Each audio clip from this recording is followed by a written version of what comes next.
আজকে আমি রান্না করব চেলা মাছ দিয়ে তেল ঝাল। তার জন্য আমি মাছগুলোকে লবণ আর হলুদ ভালো করে মাখিয়ে নেব।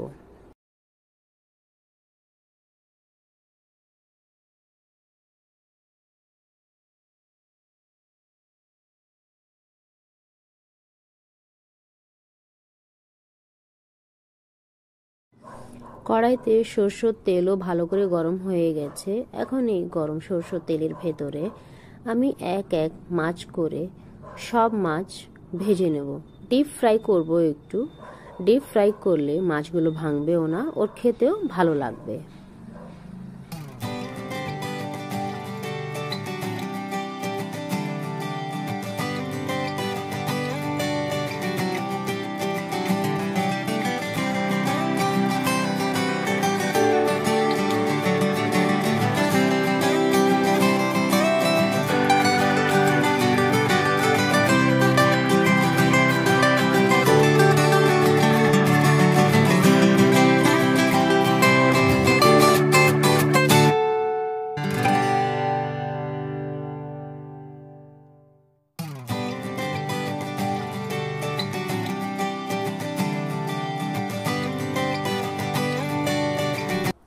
এক এক করে আমার সব মাছ ভাজা হয়ে গেছে। ওই তেলের ভেতরেই আমি তেজপাতা, জিরে ফোড়নের জন্য দিয়ে দিয়েছি। তারপরে আমি পেঁয়াজ কুচিয়ে রেখেছিলাম, কুচনো পেঁয়াজ দিয়ে দিচ্ছি।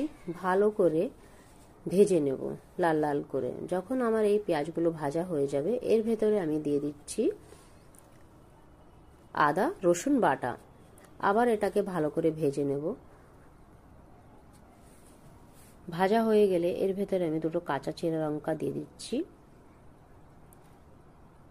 যখন এগুলো ভালো করে আমার ভাজা হয়ে যাবে, এর ভেতরে কিছু গুঁড়ো মশলা আমি দিয়ে দিচ্ছি, যেরকম ধনিয়া পাউডার দেব, রেড চিলি পাউডার, জিরে পাউডার, লবণ আর হলুদ। সব কিছু দিয়ে ভালো করে আমি ভেজে নেব।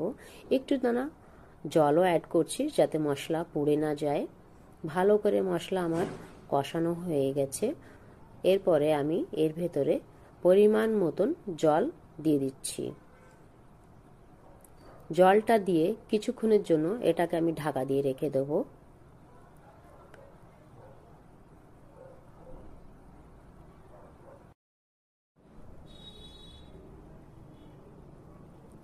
আমার মাছের ঝোলটা ভালো করে ফুটে গেছে। এখন আমি এক এক করে মাছগুলো এর ভেতরে অ্যাড করে দিচ্ছি। বেশিক্ষণ এটা আমি গ্যাসের উপরে রাখবো না, কিছুক্ষণের জন্য রেখে আবার একটু চাপা দিয়ে রেখে দেব। এখন আমি এটা তুলে কিছুটা ধনিয়া পাতা দিয়ে দিচ্ছি।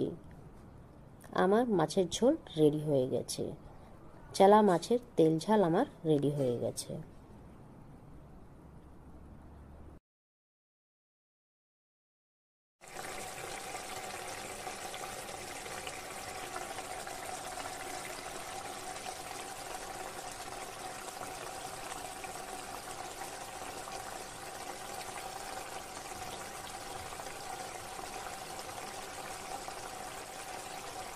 আমার রান্না কমপ্লিট।